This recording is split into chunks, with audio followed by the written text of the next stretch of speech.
تو بچے بھی لے آئے ساتھ، بچے بھی آ گئے،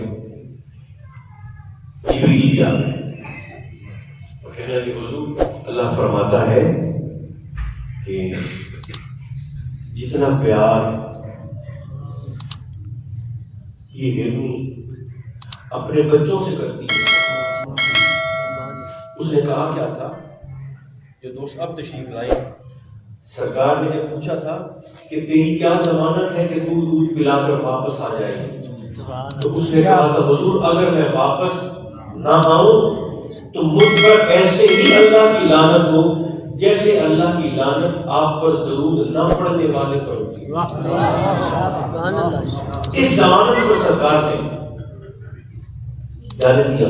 جب واپس آئی تو جبریل نے آ کر پیغام دیا، حضور اللہ فرماتا ہے اتنی محبت یہ ہرنی اپنے بچوں سے نہیں کرتی جتنی محبت میں ساری کائنات کا رب آپ پر درود و سلام پڑھنے والوں سے۔ سبحان اللہ، سبحان اللہ،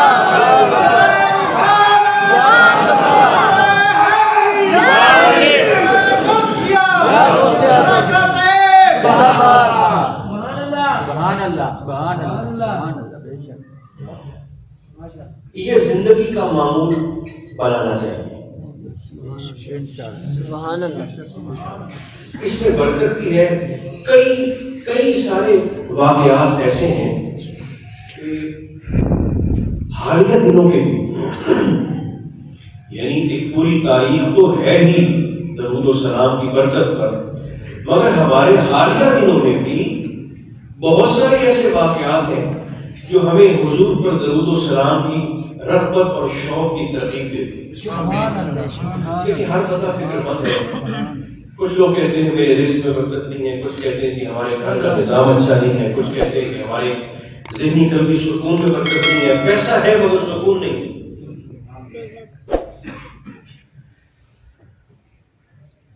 گڑبڑ وہاں سے شروع ہوتی ہے کہ ہم سمجھنا شروع کرتے ہیں کہ پیسہ ہی سارا رزق ہے۔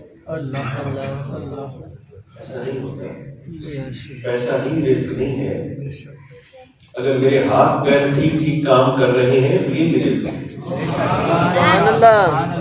اگر اللہ نے مجھے محبت کرنے والے دوست عطا کیے ہیں تو یہ بھی اس کا رزق ہے۔ اگر اللہ نے مجھے اپنی بارگاہ میں جھکنے کی توفیق عطا کی ہے تو یہ بھی اس کا رزق ہے۔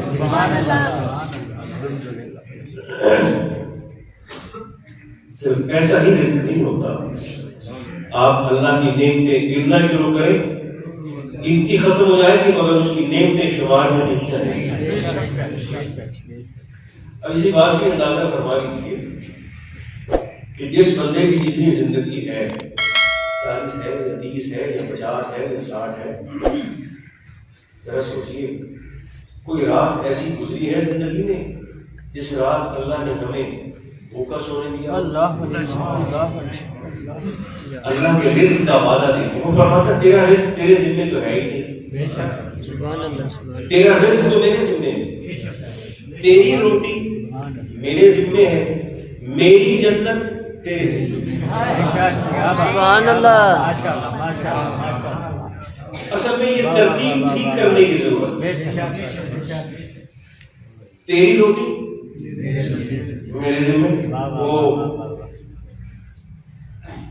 حضرت حسن بصری رحمۃ اللہ تعالی علیہ، آپ کی ایک حکایت مجھے یاد آئی۔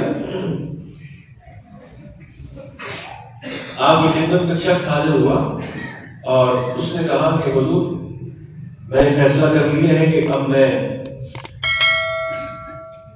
کماؤں گا نہیں، کام دھندا نہیں کروں گا، یہ حضور میری دکان کی چابیاں ہیں، یہ میرا سارا معاملات ہے، میں نے فیصلہ کر لیا کہ میں اب حضور کماؤں گا نہیں۔ آپ نے فرمایا کیوں؟ کہنے لگا حضور میں کل جنگل میں گیا ہوں اور میں نے ایک منظر دیکھا، بس اس منظر نے میری زندگی بدل کے رکھ دی۔ میں کیا دیکھا ہے؟ کہنے لگا حضور میں نے جنگل میں جا کر دیکھا کہ ایک شیر کہیں سے شکار کر کے لایا ہے اور جنگل میں ایک اندھی لومڑی تھی۔